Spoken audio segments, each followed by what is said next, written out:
دریم سوال ملګری کړی دی محمد عاصم د ضلع بونیر نه چې د قسم اقسام څه دي اور کفاره څه ده. ګلابه قسم یو عهد ته وی یو کلک ارادې ته وی او د قسم درې مشهور اقسام علما ذکر کوي څوک یې څلورم هم ذکر کوي. یو قسم دی هغې ته وی قسم لغوه بے ارادې قسم یا د سړي الفاظ جوړ شوي هسې په نسه خبره قسم دی او قسم دی قسم دی او قسم دی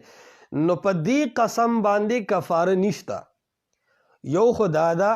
چې د سړي عادت جوړ شي دا عادت بنفسه قبیح دی داسې کول نه دي پکار چې په هره خبره قسم قسم قسم نو د قسم عادت جوړول د ټیک شی نه دی. خو به هر حال که د چا عادت وي او هسې عام طور د زړه عزم یې نه وي هره خبره باندې وي قسم دی قسم دی په داسې قسم باندې کفاره نشته.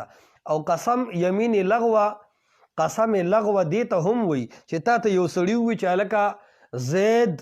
یا پلانکې خو د مردان نه راورسېدو اوس تا لیدلی نه دی خو بل درته ووي تا د هغه په خبره اعتماد وکړو بل چا درنه تپوس وکړو تا وی قسم دی چې زید خو د مردان نه رسېدلی دی چې معلومات شو زید نو راغلی په دې قسم کې پتا کفاره ځکه نشته ستا اراده دا نه وه بلکې دا ستا نه په یېره شوی دی او تحقیق دته نه و د بل په خوله د اعتبار وکړو دا هم د یمین لغوه په قسم کې راځي او د دې کفاره نشته. او دې باره کې قرآن فرمایي لا یؤاخذکم الله باللغو فی ایمانکم الله رب العالمین تاسو په لغوه قسمونو سره نه نیسي یعنی د دې کفاره نشته البته داسې عادت مه جوړوه. دویم قسم دی هغې ته وایي یمین منعقده ته عقد وکې کلکه اراده وکې مثال په طور دا د اراده وکړه چې آینده به زه دا کار نه کوم زما د په الله قسمی آینده به زه دا کار نه کوم داسې دي ووي. اوس چې کله تا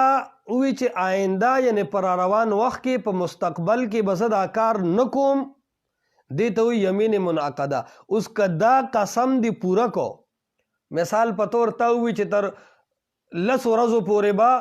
زه زید دی کره نظم د پلانکي کره به نظم په الله مې دې قسمي نو که 10 ورځې پورې لا نړې نو ستا قسم پوره شو ته ګناهګار نه یې. خو که چېرته کې ضرورت راغی مرګ وغیره رالل او ته لاړې د هغې کره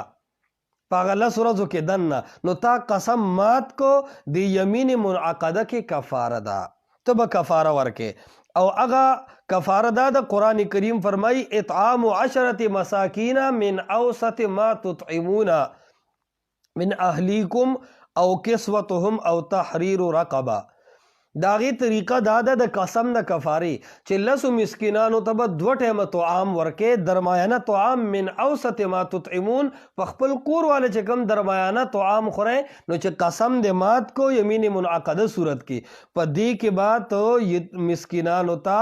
غریبانانو ته 10 مسکینانو ته 2 ټیمه سحر او ماښام ته به ورته خوراک ورکې خو داسې خوراک چې هغې پې ماړه شي چرګان او ګډن ضروري خبره نه ده بلکې عام درمیانه خوراک په وکړه څومره چې دی وس دی. که داسې نه کې نو هر یو سړي له 10 مسکینانو کې هر یو له پیسې ورکه د سرسایې د صدقة الفطر برابر هر یو ته ورکه او حواله یې که ورته نو دا هم کافي ده. یا چې کم دی نو 10 کسانو ته ښایسته درمیانه جوړې واخله. اور که چرته کې داسې نه نو بیا قرآن کریم فرمایي چې من اوسط او تحریر رقبه یا غلام آزاد کا چې غلام د آزاد کو نو بس دا د قسم کفاره شو دا پوره شو. اوس قرآن کریم وایي که چرته کې نه دی دا وسی چې غریب له طعام ورکې نه دی دا وسی چې تو غلام آزاد کی نو بیا فرمایي فمن لم یجد فصیام 3 ایام چې کله دا وس دی نه رسی نو بیا 3 ورځې روجې ونیسه. امام ابو حنیفه رحم الله علیه خو وایي چې مسلسل یې ونیسه نو 3 ورځې روجې نیول دي بیا په هغه صورت کې چې ته دا طاقت نه لرې اگر چې تا ته اختیار دی خو چې د دغې طاقت لري چې ته خوراک ورکولی شي یا غلام ازادولی شي بیا روجې مه نیسه. او که چېرته کې دغه وس دی نو بیا 3 ایام 3 ورځې روجې دي دا به بیا ونیسي. قرآن وی دا ستاسو د قسمونو کفاره ده. بل مسله په دې کې دا ده یمین غموس 3 نمبر دی. په دروغه د یو کار د انکار کول، چې مثال په تور چاته ووایې چې یاره زه د پلانکي کور ته نه وم تللی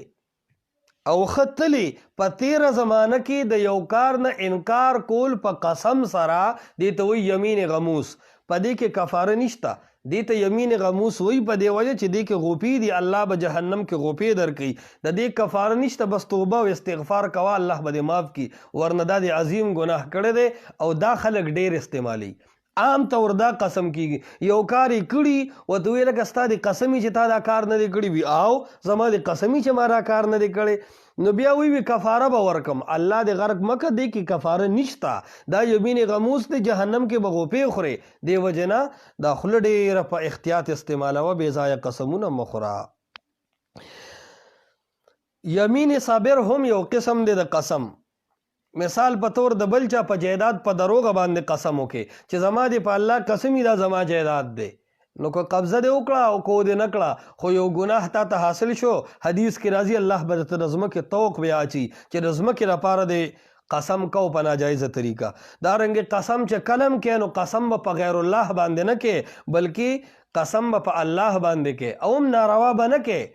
چې بس ته عرض کې چې کم دی د الله رب العالمین نوم اخلي او قسمونه کې، یا داسې قسم بم نه کې چې ته نیکی به نه کوم. ځکه قرآن فرمایي لا تجعلوا الله عرضة لأيمانكم ان تبروا وتتقوا وتصلحوا بین الناس. داسې قسم به نه کې چې قسم مې دی په الله باندې چې مونځ به نه کوم، زما د قسمي چې روژه به نه نیسم، زما د قسمي چې نیکی به نه کوم، داسې قسمونه به نه کې.